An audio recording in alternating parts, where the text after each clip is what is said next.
Good morning, everybody. Happy Thursday. Welcome to pre-market update. We'll start with cycle analysis of S&P 500. So you can see on this cycle analysis, focus on this yellow cycle. We are in this declining phase, looks like. Okay. So now there are two scenarios. We got a nice rejection yesterday, and we went below this green line, which is 10 moving average for the first time. There are two scenarios possible from here because we have this now gap, massive gap. Now, the first scenario is we go from here, fill this gap, and then go lower, all right? Or the second scenario is we just go lower, like I have it drawn here on the second yellow line, all right? So we'll see which scenario plays out. This scenario will kind of trick everybody maybe, so people will think gap is going to fill and we're going to go to new all-time highs, and at that time they can start dropping it back again. So we'll see how they want to play it out. We just got to be careful of both scenarios. Now, if I go to weekly chart of SPX, you can see we are in a topping process. So you can see we got 9 count sell signal. So we are trying to top out here and then get a decline like what we had here. We went above couple of days after 9 count sell signal and then went down here. Here we have 7 counts, gone down 7 counts, little bit down. So you can see time and time again, whenever we get this signal, we tend to go closer to this white line. And right now this white line is 20 moving average. We're still quite a bit far from there.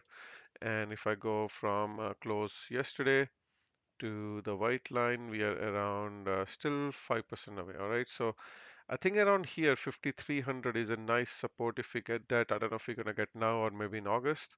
I'm looking for that range around 5300 to find support for the bulls and then go higher. All right, so looking for some choppy price action on a weekly basis, and on a daily basis just some traps. We get a bounce then fail, or we can go straight down, so just be a bit careful.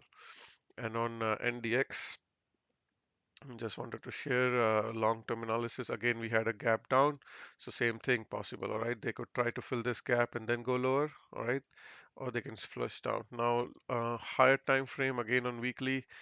Let me get rid of this. So weekly, we are still quite a bit away from white line. We are right now how much away? Around 5% away from this 20 moving average. So looking for another couple of days like what happened yesterday, and that will be it. All right. So you can see in a bull market, we never go straight down, lower highs, lower lows, lower highs, and then we eventually reach. And same thing here, you can see every time Nasdaq especially goes and reaches this white line definitely. In every bull market, it will go and touch this white line. So we at minimum need around 5% more lower on Nasdaq to touch this, and then that will be bottom. Now again, I don't know when and which week or which month it will be. We'll watch and see. So okay, so that's all I wanted to share, and then let's do side by side comparison. I'm gonna do left side is day trading chart only for day trading those who are new. uh, Red lines are where we sell, green lines are where we buy, and you can, if you want to know, I share screenshots of these levels with my subscriber. I give them levels of any stocks they want. Like you can see, for example, CP Rail, which levels they want to buy or sell. I share that with every subscriber. Like for example, AMD was down in the buy zone yesterday. You can see came down in third standard division. Now it's bouncing already up 2%. This is where you should be buying. And the trades I take, I share that as well. So join, there's a join button in the description of this video. Join, and then let me know your user ID. Put a comment in the YouTube description of this video, and I will add you to Discord group where I share all of that. All right, going back to S&P 500, went lower in the buy zone. All right, you can see sell off from sell zone to the buy zone. It was a very crazy sell off.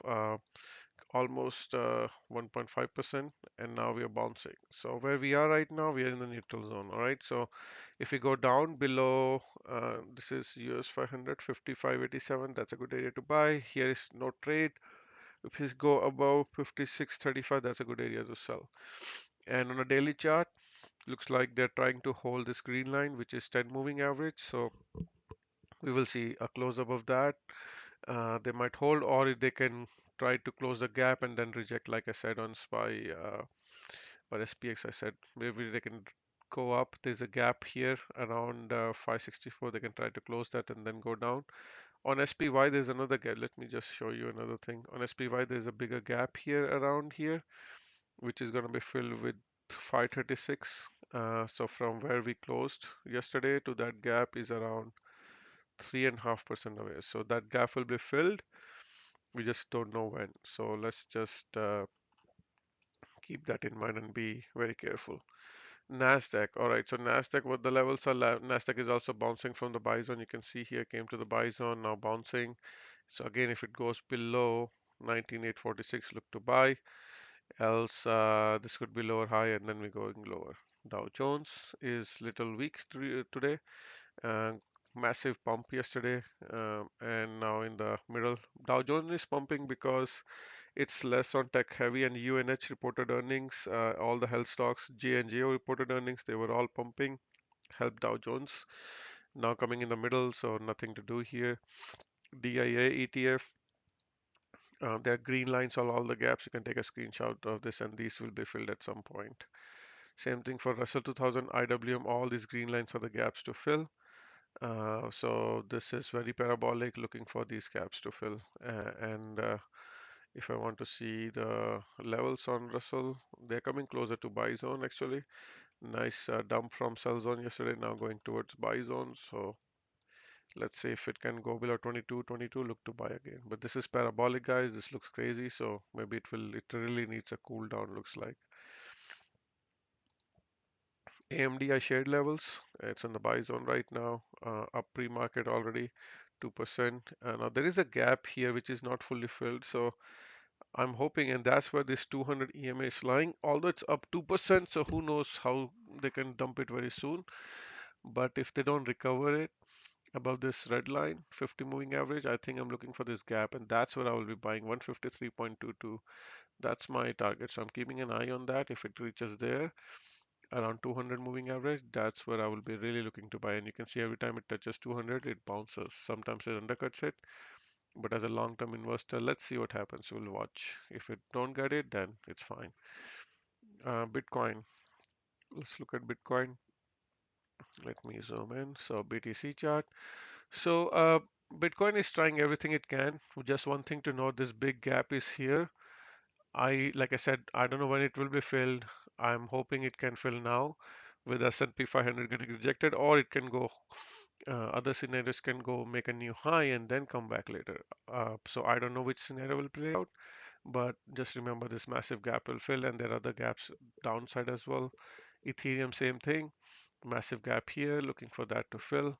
Now, good news for the bulls is green line is above red line. You can see this PPO line. As long as it's above that, it's all good.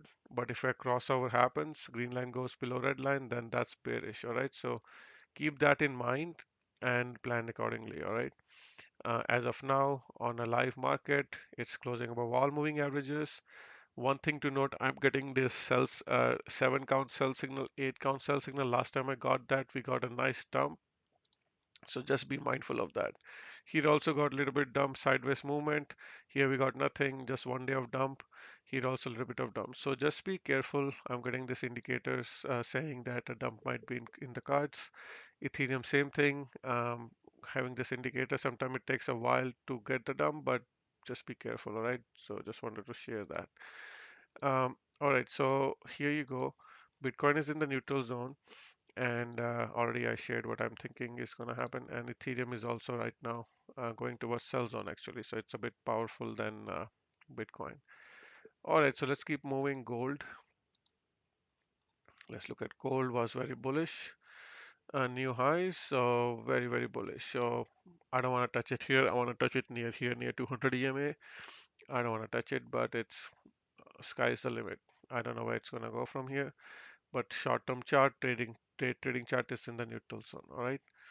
So you have to wait for it to come to green line to buy again. Silver is a bit weaker than gold. Not sure why. Gold went high yesterday and made a new high, and silver like dumped. So it's near this 50 EMA and 50 SMA red line, and silver is closer to buy zone. So silver is a good trade in my opinion compared to gold. Copper is here. Copper is in the buy zone. Nice dump. Not sure why. New lows. So anywhere near 200 SMA is good buy. So let's say it's near buy zone right now. Crude oil is lower in the middle. Got a 9 counts buy signal yesterday. Now just trying to, it's not easy to break out of these lines. So just trying to consolidate. Natural gas in the buy zone. Again, looks like it wants to go and fill this gap around 1.958. And if that breaks, then it's not good. Then it's going to come back, fill that gap around 1.696. So let's see. It's right in the middle, very close to this gap. So I think it might come back to fill that gap at some point. Palladium is in the neutral zone. Soybeans is in the buy zone. You can see new lows. Wow, another new low, 9 counts buy signal finally. Let's see if we get a bounce. Sugar is in the buy zone again, trying to form a bottom. Wheat is another one trying to form a bottom near 9 counts buy signal. Let's see with divergences in PP on RSI, looking for a bottom there too. Corn is in the middle neutral line, and then dollar is breaking down but near support, but it's trying to break down from there. So let's see if it can recover today. If not, then next support is here around 101.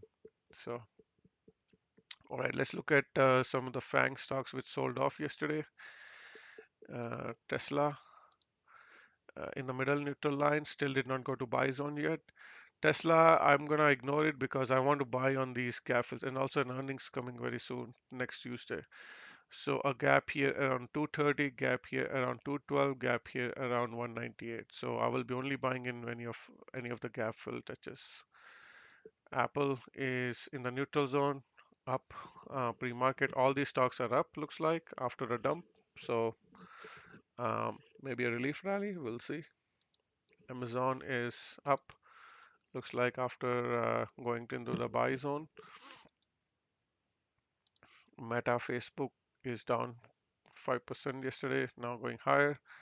All these tech stocks are now trying to get a rally after a nice capitulation yesterday. Google is up. All of these came to buy zone yesterday, looks like. Microsoft is trying to bounce. Snowflakes is trying to bounce. NVDA already up 3% pre-market, trying to bounce as well. Um, let's see where it goes. AVGO is also trying to bounce from buy zone. Qualcomm is also trying to bounce. So you can see all these. Shopify is also trying to bounce up 1.85%. So that's fine. Okay, what else is here? I don't see anything else. Okay, anything else? If you guys want me to review, guys, put a comment and hit the like button on your way out. VIX is crazy, facing resistance on this 200 EMA and SMA, bouncing after touching 12-13 zone. I was saying it's just consolidating and getting ready for a bounce. A failure here will be bullish for stock market, but if it bounces here, closes above this 200 EMA SMA, that's going to be bad for S&P 500. So we'll see how it goes. Um, all the best for today. All right, guys, we'll talk later. Have a good one. Bye.